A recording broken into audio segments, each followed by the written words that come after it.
नमस्कार दोस्तों, स्वागत है आपका हमारे सभी के एक और नए प्यारे ब्लॉग में। अब की बार 400 पार। जी हाँ, अब की बार 400 पार। मोदी जी ने, नरेंद्र मोदी भारत के प्रधानमंत्री, ये नारा क्यों दिया? 400 पार करके नरेंद्र मोदी क्या करने वाले हैं? इस वीडियो में एक बहुत ही वरिष्ठ पत्रकार है पुष्पेंद्र कुलश्रेष्ठ जी, आप सभी जानते होंगे, राष्ट्रवादी पत्रकार हैं। उन्होंने इस वीडियो में बहुत ही प्यारे ढंग से समझाया 400 पार होने के बाद भारत में क्या क्या नए बदलाव हैं। 4 जून को 4 जून को जो वोटिंग का रिजल्ट आने के बाद 6 जून से मोदी जी क्या करने वाले हैं, किस बातों पर विचार विमर्श करेंगे, तो आइए जानते हैं ये नई वीडियो पुष्पेंद्र कुलश्रेष्ठ जी के साथ। आप समझ जाएं और आज भी अगर चिल्लाना शुरू करेंगे, अगर इस मुद्दे को सरे फहरिस्त लेके आएंगे, तो मुझे लगता है कि शायद बेहया और बेशरम लोगों को शर्म आएगी और संसद में भरपूर समर्थन के बाद ये वापस हो सकता है। इसको मुद्दा बनाइए। और इसके कारण आंध्र प्रदेश हाई कोर्ट के एक जज साहब ने, उनके लिए शॉकिंग खबर थी, वो ये जानना चाहते थे, तो एक पिटीशन डाली, उस पिटीशन को एक्सेप्ट किया। वो ये जानते थे कि पिटीशन एक्सेप्ट नहीं हो सकती, लेकिन वो इसको जानना चाहते थे क्या है। ये मेरा बयान नहीं, भारत की जो टोटल लैंड है, जिसे आप भारत माता कहते हैं, जिसे भूमि करके मकान बनाते वक्त भूमि का पूजन करते हैं, उसमें सबसे बड़ा एरिया, लैंड एरिया, रेलवे के पास है, फिर डिफेंस के पास है, तीसरे नंबर पर वक्फ बोर्ड के पास है। और वक्फ बोर्ड अलग और 22 करोड़ मुसलमान अलग। शॉकिंग लगता है आपको? ऐसा कानून पास हो गया है। इसी दिल्ली में आपके बराबर में 350 मकान खाली हो गए, किसी ठेकेदार को पता नहीं चला।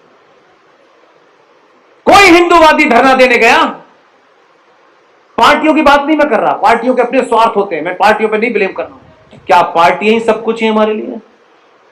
पार्टी में 2 करोड़, 3 करोड़, 4 करोड़, 5 करोड़ लोग होंगे, बाकी 75 करोड़ लोग सिर्फ क्या करेंगे? सस्ता तेल, सस्ती गैस, सस्ता पेट्रोल, सस्ता चावल, सस्ते दूध, यही बस, यही जिंदगी है। ताजमहल गया, कुतुब मीनार गई, वो जो गुजरात में मंदिर जिसको बनाने के लिए बहुत कुछ, उसके पीछे की जमीन गई, सूरत का म्युनिसिपल कॉर्पोरेशन गया। लड़ नहीं सकते आप, आपका घर गया, आप सिर्फ किराएदार हैं।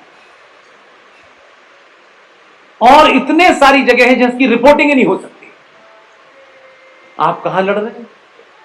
आपको पता नहीं है। मुद्दा होना चाहिए कि भारत की सरकारें सत्ता में बैठेंगी, अपने मैनिफेस्टो में ये लेके आए कि हम जब सत्ता में आएंगे तो Waqf board, places of worship act 1991, जो 42,000 मंदिरों पर सरकार ने कब्जा ले लिया है, हमारी दूसरी मांग ये होनी चाहिए, हमारी तीसरी मांग ये होनी चाहिए कि भारत के सनातनी मंदिरों से सरकार का कंट्रोल हटे। उस मंदिरों के ऊपर जो 3.25 लाख करोड़ रुपया सालाना पैसा आता है, वो भारत सरकार के हाथ में नहीं जाएगा, हमारे देश की सर्वोच्च संस्था जो होगी उसके पास जाएगा। ये मुद्दे पार्लियामेंट अब आने वाले इलेक्शन के मैनिफेस्टो में होने चाहिए।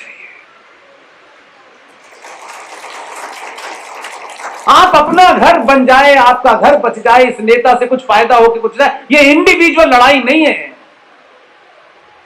और ये आस्था का प्रश्न नहीं है कि मैं मंदिरों की बात कहता हूं तो उसे कोई आस्था से जोड़ दे, नहीं।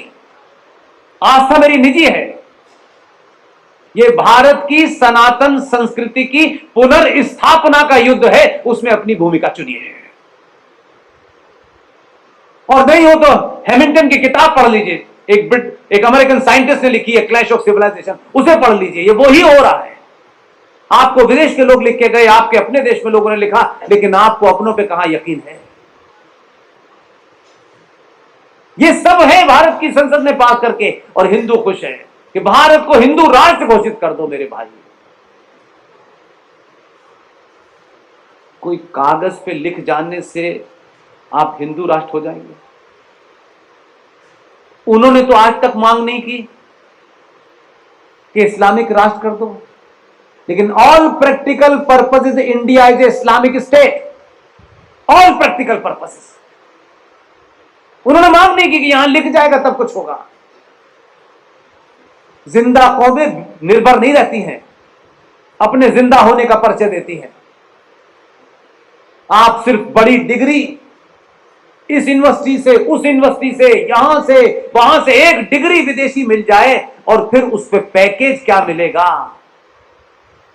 जो लोग पैकेज और डिग्री के भरोसे रहते हैं वो राष्ट्र नहीं बचाते हैं। इतिहास गवाह है इस बात का, और आधुनिक दौर में इन युवा बच्चों के सामने बता रहा हूं मैं, ताकि आपके दिमाग से कुछ चीजें साफ हो जाएं। बलिया के रहने वाले एक बहुत ही दो टूक बात कहने वाले, सीधी सपाट बात कहने वाले एक नेता थे, वो जो देश के प्रधानमंत्री बने। उस दौर में बहुत सारे रेस्ट्रिक्शंस नहीं थे। उनकी सरकार किसी पार्टी के समर्थन से चल रही थी और वो सरकार गिर गई। वो इस्तीफा देने के लिए प्राइम मिनिस्टर ऑफिस से निकले। सारे युवा ध्यान से सुने। जब वो निकले अपने ऑफिस से तो उनके ऑफिस के बाहर एक बेंच पड़ी हुई थी। वहां पे एक आदमी ऐसे करके बैठा हुआ। वो चंद्रशेखर के पीछे पीछे भागा। Sir sir sir. चंद्रशेखर थोड़ा सा अखड़ किस्म के आदमी थे, सीधी बात। तो उन्होंने पूछा क्या बात है। सर आप इस्तीफा देने जा रहे हैं, जाने से पहले मुझे यूजीसी का चेयरमैन बना दें। तो उन्होंने कहा कि यूजीसी के चेयरमैन की फाइल पे प्रधानमंत्री नहीं एचआरडी मिनिस्टर साइन करता है। वो रुक गए। चंद्रशेखर को भी पता नहीं क्या हुआ, वो रुक गए बेचारे और एचआरडी मिनिस्टर को ढूंढवाया। एचआरडी मिनिस्टर पहुंचा आधे घंटे में। तब तक टेलीविजन पर खूब खबरें चली कि प्रधानमंत्री का मन बदल गया है, ये है वो है। एचआरडी मिनिस्टर आया और उस फाइल पे साइन करके वो जो आदमी बाहर बेंच पे बैठा हुआ था उसे यूजीसी का चेयरमैन बना दिया। विषय ये नहीं है कि चेयरमैन बना दिया, वो चेयरमैन कौन था जो बाद में भारत का 10 साल प्रधानमंत्री रहा, जिसे मनमोहन सिंह कहते हैं। पूरी जिंदगी अपनी डिग्री और नौकरी करता रहा। देश ने उसे 10 साल प्रधानमंत्री, तब भी वो नौकरी ही कर रहा था। सभ्यताओं का इतिहास उठा लीजिए, जो अपनी मार्कशीट की चिंता करता है, जो अपनी डिग्री की चिंता करता है, वो समय आने पर राष्ट्र नहीं बचाता, सिर्फ नौकरी बचाता है। इसलिए आपको बड़ा पैकेज की नौकरी मिल जाएगी, तब भी 2 ही वक्त की खाना खाना है। इस 12 साल के सफर में ऐसी ऐसी कहानियां मैंने सुनी हैं और उन लोगों से मिला हूं कि कभी कभी मेरे रोंगटे खड़े हो जाते हैं। लेकिन ये बार बार मैं आपको इसलिए नहीं बता रहा कि मुझे रिपीट करना है, क्योंकि मुझे मालूम है कि संस्कृत विद्यालय में मुझे बुलाया गया है तो सच बोलने के लिए बुलाया गया। और मैं यहां कोई बात आपको ऐसी नहीं कहूंगा कि आप खुश हो और ताली बजाएं। आप ताली न बजाएं। मैं चाहता हूं कि आप यहां से निकले तो अपने आप से सवाल पूछे कि हमारी मां ने, हमारे पिता ने हमको पैदा किस लिए किया है। सस्ता गेहूं, सस्ते चावल, सब्सिडी का दूध, यही जिंदगी है। तब मैं आपसे कहता हूं, जो आदमी आज है उस पे सवाल हो सकते हैं, राजनीतिक लेवल में बात नहीं करता। मैं उस पूरी कार्यशैली में से अपने मतलब की चीज देखता हूं, जो सनातन से कनेक्टेड है, जो राष्ट्र से कनेक्टेड है। बाकी कौन सा फैसला अच्छा है, कौन सा नहीं है, मुझे कोई इंटरेस्ट नहीं है। इसलिए आप जब इस तरीके से देखेंगे तो आपकी निगाह में और चीजों पर नहीं जाएगी। वो कहते हैं ना कि जब आपको निशाना लगाना होता है तो आपको उस गोल के अलावा कुछ नजर नहीं आता। जब तक आपकी वो दृष्टि नहीं होगी, आपकी लड़ाई हार जाएगी। लिहाजा पहली बार कोई ऐसा शख्स सत्ता के केंद्र में आया है जो गेहूं दूध के दाम की भी लड़ाई लड़ रहा है और साथ साथ सनातन हिंदू सभ्यता को पुनर्स्थापित करने में अपनी ताकत का इस्तेमाल कर रहा है।